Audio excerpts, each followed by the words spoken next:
Raskin didn't raise his voice. He raised the receipts. 847 pages, $42 million, and a single line buried in Section 503 that exposed everything. Mr. Chairman, you didn't defund the police. You refunded the riot. That's when the room froze because the officers in the gallery weren't props. They were the ones left bleeding. And the money. It went to their attackers. Stay. Watch what happened when the truth came annotated. The morning light filters through the tall windows of the Rayburn House office building, casting long shadows across the marble corridors. In committee room 2141, the scent of fresh coffee mingles with the weight of institutional gravity. The House Judiciary Subcommittee on Crime and Federal Government Surveillance prepares for what appears to be a routine budget hearing.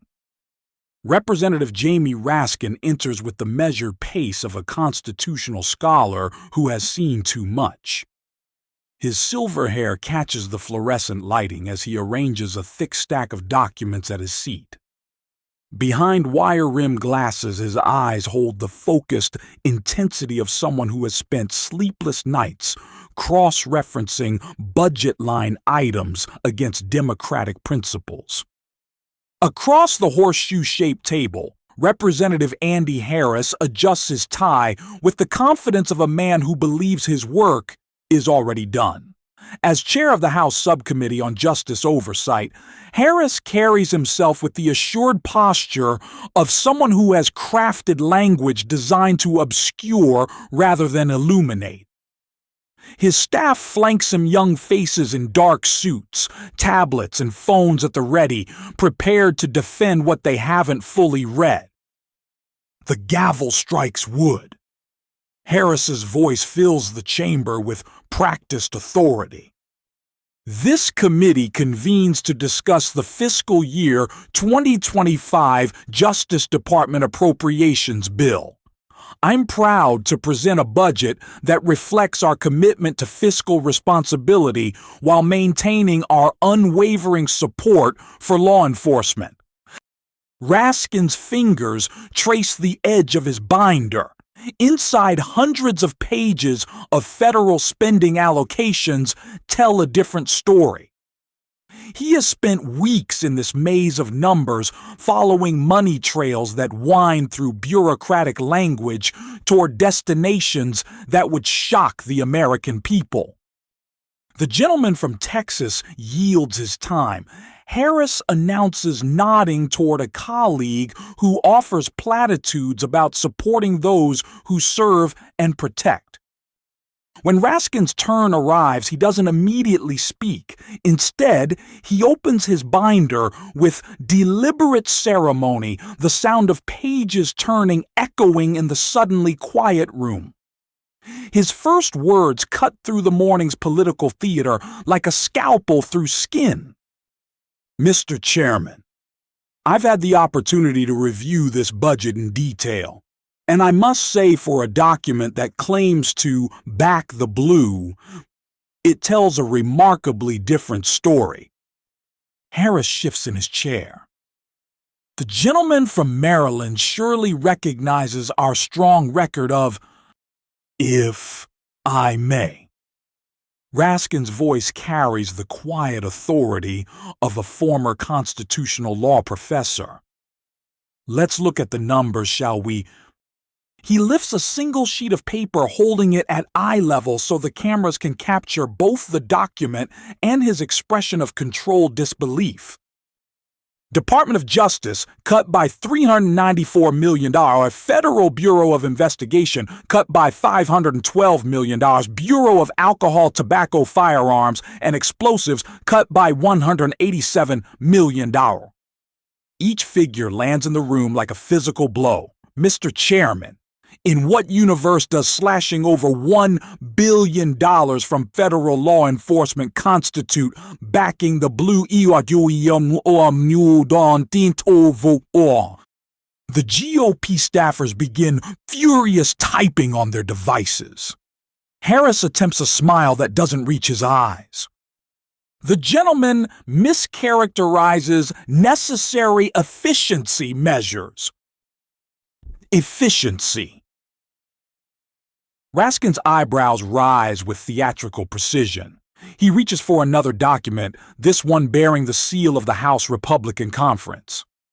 Because just 18 months ago you stood in this very room and declared, and I quote, "We will never abandon our men and women in uniform.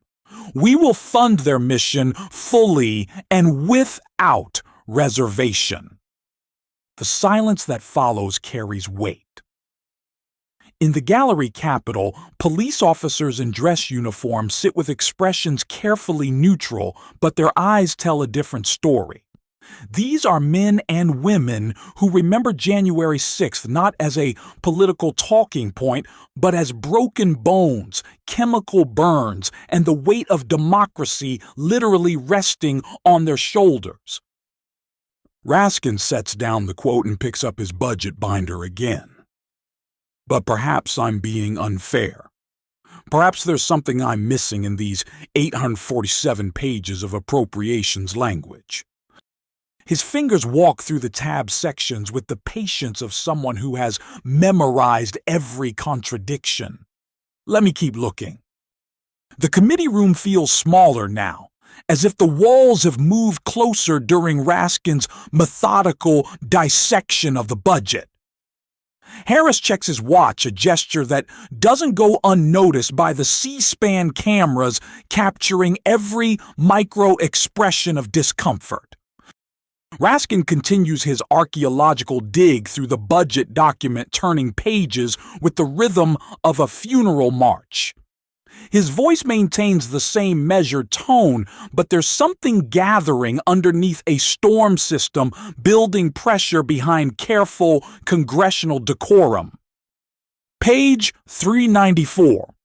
He announces as if calling witnesses to the stand. Department of Justice Community Relations Service, cut by 23%. Page 401, Civil Rights Division, cut by 31%. Page 445, Office of Violence Against Women, cut by 18%. Each page turn produces another casualty of fiscal responsibility. The pattern emerges like a connect-the-dots puzzle designed by someone who wanted the dots to remain forever unconnected. But then, Raskin stops. His finger hovers over a single line of text buried deep within Section 503 of the Appropriations Bill. The pause stretches long enough for the room to notice, long enough for Harris to lean forward slightly in his chair. Interesting, Raskin murmurs loud enough for the microphones to catch. Very interesting indeed. He removes his glasses, cleans them with deliberate slowness, and replaces them. When he looks up, his expression has changed. The constitutional scholar has been replaced by something more dangerous, a prosecutor who has just found the smoking gun. Mr. Chairman, I wonder if you could help me understand something. Page 673, Section 503, subsection E. There's a line item here that seems unusual. Harris's chief of staff, a thin woman with perfectly styled blonde hair, scribbles something on a notepad and slides it toward her boss. Harris glances at it, and for just a moment, his carefully maintained composure cracks. The gentleman from Maryland has the floor. Harris manages. Raskin lifts the budget document high enough for the cameras to see the highlighted line. His voice drops to just above a whisper, the kind of quiet that makes everyone lean forward. Justice Equity Pilot Grant Program, $42 million. He pauses, letting the number hang in the air. $42 million for a program that doesn't appear anywhere else in the Federal Register. No enabling legislation. No oversight mechanism. No performance metrics. The room has gone completely silent, except for the soft hum of fluorescent lights and the distant sound of tourists walking the Capitol corridors. Mr. Chairman, Raskin continues, would you mind explaining to this committee and to the American people what exactly the Justice Equity Pilot Grant Program is designed to accomplish? Harris shuffles through his own papers, the confident smile now completely absent. The pilot program represents an innovative approach to ensuring equitable access to equitable access to what Raskin's interruption is surgical in its precision. To justice, to legal representation, to due process rights that are fundamental to due process rights. Raskin repeats the phrase as if tasting something bitter. For whom? The question sits in the air like smoke from a gun that has just been fired. Harris opens his mouth, closes it, opens it again. His staff members have stopped typing. The Capitol Police officers in the gallery shift slightly in their seats. Raskin reaches into his briefcase. Not the budget binder this time, but a separate folder marked with red tape. The kind of folder that suggests classified information documents obtained through Freedom of Information Act requests the paper trail that politicians hope never sees daylight. Because I took the liberty, Raskin says, opening the folder with the care of someone handling evidence of requesting the application materials for this mysterious pilot program. The red folder opens to reveal a stack of documents that Raskin handles like a dealer revealing a winning hand. Each sheet bears official letterheads, signatures, legal case numbers, the bureaucratic DNA of a system being quietly subverted from within. Application number 001. Raskin announces, holding up the first document. Legal defense funding request for Stuart Rhodes, founder of the Oath Keepers. Currently serving 18 years for seditious conspiracy related to January 6th. The words hit the room like a physical force. Harris half rises from his chair, his mouth opening in what might be protest or explanation, but Raskin continues with the relentless pace of an avalanche. Application number 002. Enrique Tarrio, former leader of the Proud Boys, also serving time for seditious conspiracy. Another document joins the first. Application number 003. Kelly Meggs, Oath Keepers, Florida chapter leader. Each name carries weight that goes beyond mere identification. These aren't abstract political figures or distant news stories. In this room, surrounded by Capitol Police officers who remember their faces, their weapons, their battle cries, these names represent something much more personal.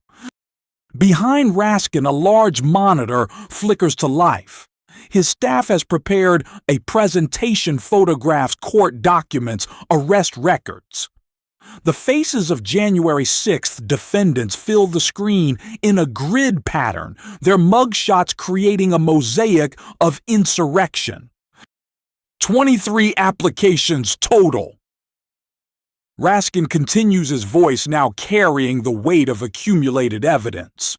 23 requests for taxpayer-funded legal defense, all from individuals charged with federal crimes related to the January 6th attack on this very building. The silence in the room has evolved from uncomfortable to suffocating. Harris's staff members look like deer caught in headlights, their tablets and phones suddenly useless against the documentary evidence spreading across Raskin's table. Mr. Chairman, Raskin says, looking directly at Harris for the first time since opening the red folder, "You cut funding for the FBI agents who investigated these cases. You cut funding for the federal prosecutors who secured these convictions. You cut funding for the Capitol police officers who defended this building." He gestures toward the gallery where uniformed officers sit with expressions carved from stone. "But you fully funded their attackers' legal bills." The monitor behind him changes to display budget line items side by side with legal fee invoices. The visual is devastating in its clarity, millions of dollars in law enforcement cuts juxtaposed against matching amounts redirected to defend those who assaulted law enforcement. Harris finally finds his voice, though it carries none of its earlier confidence. The pilot program is designed to ensure that all Americans, regardless of their circumstances, have access to adequate legal representation as guaranteed by the Sixth Amendment. The Sixth Amendment. Raskin's interruption is quiet, but sharp. "Let me make sure I understand your constitutional interpretation, Mr. Chairman. The Sixth Amendment requires taxpayers to fund defense attorneys for people who tried to overthrow the government. That's a mischaracterization. Is it?" Raskin reaches for another document, this one bearing the letterhead of a high-end Washington law firm, because according to this invoice, the Justice Equity Pilot Grant Program has already paid $847,000 to Covington and Burling for legal research and appellate advocacy on behalf of Oath Keepers leadership. The number echoes in the room like a bell tolling for the death of irony. $847,000, Mr. Chairman. That's more than the annual salary of 17 Capitol police officers. Raskin's voice drops to just above a whisper.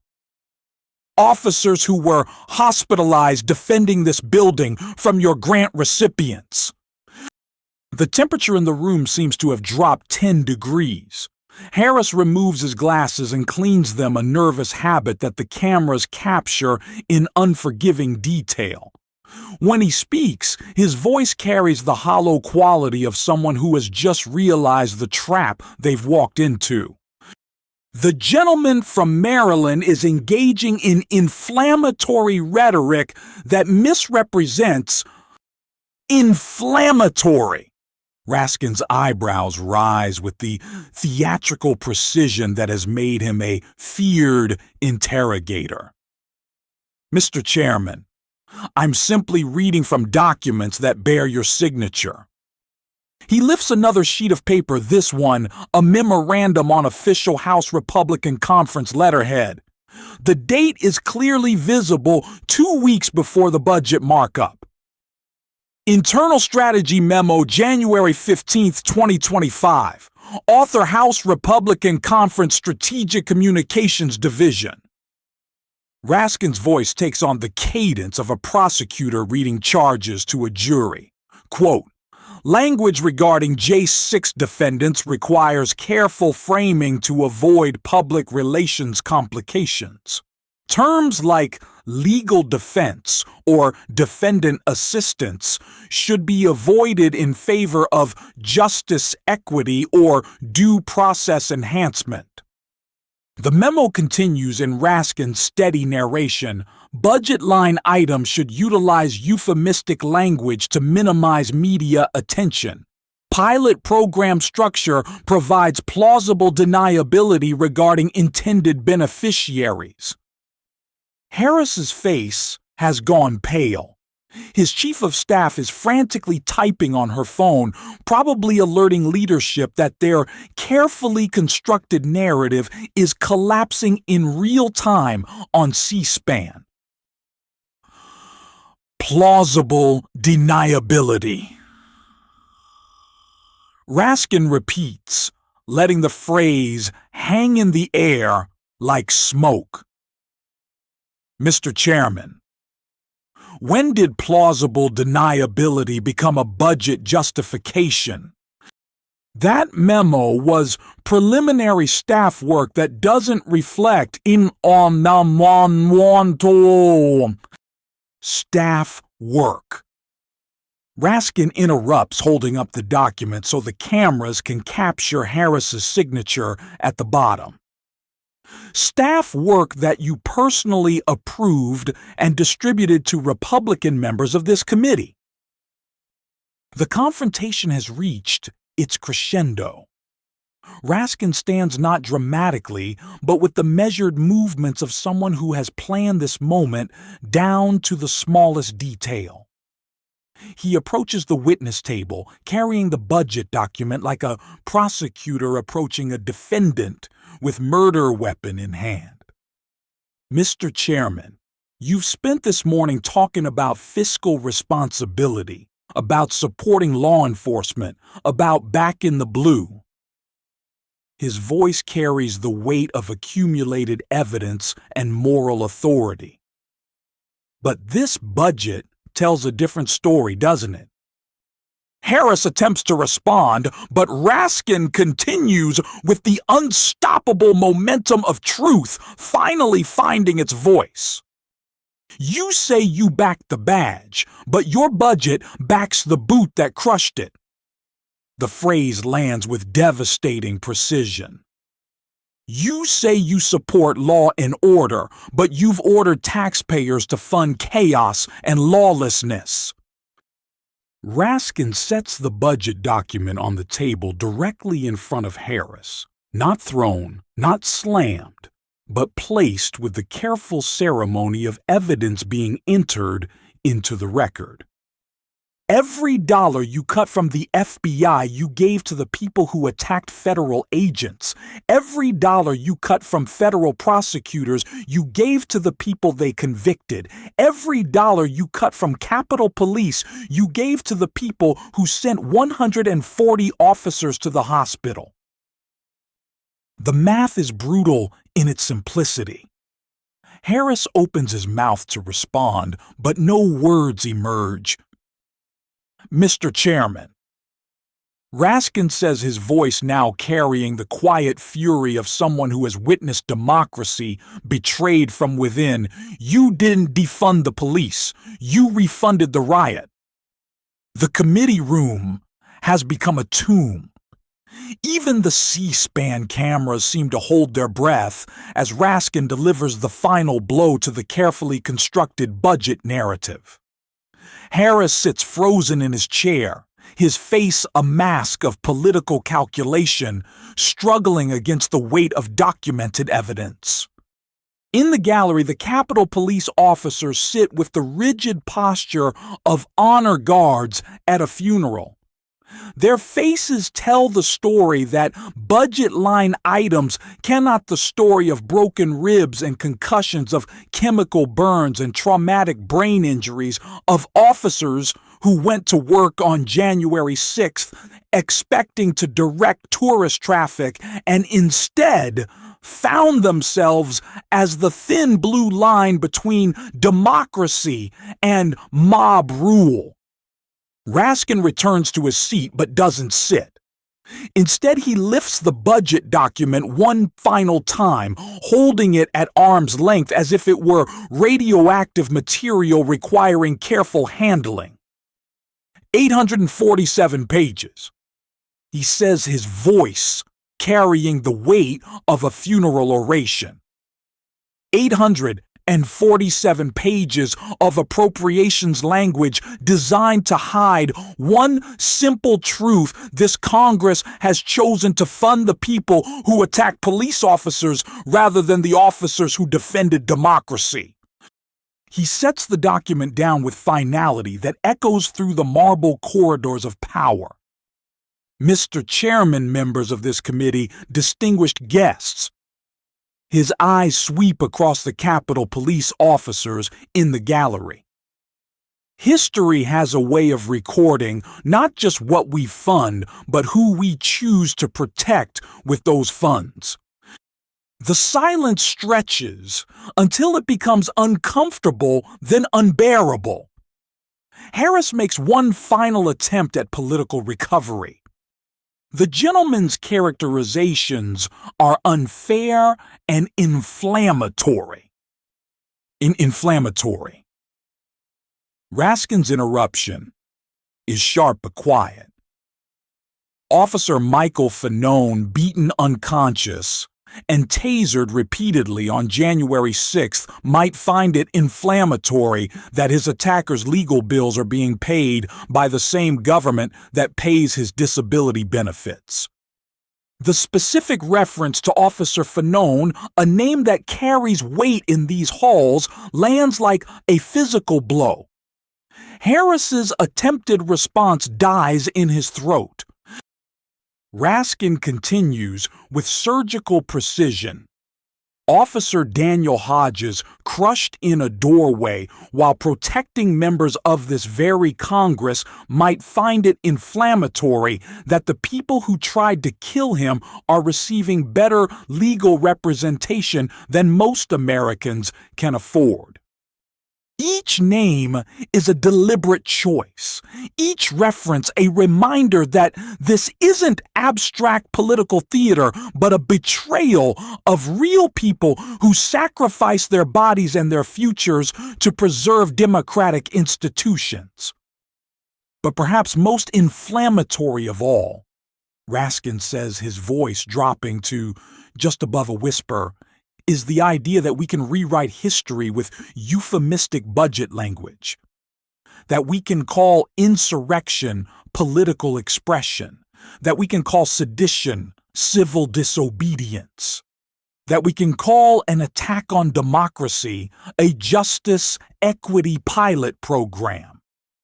He pauses, letting the accumulated weight of evidence and moral authority fill the silence. Mr. Chairman, you asked this committee to approve a budget. What you've actually asked us to approve is the proposition that taxpayers should fund both sides of an assault on democracy, the investigators and the investigated, the prosecutors and the defendants, the officers and their attackers. Raskin's final words carry the weight of institutional memory and constitutional obligation. This budget doesn't back the blue, it backs the bruise. It doesn't fund justice, it funds its opposite.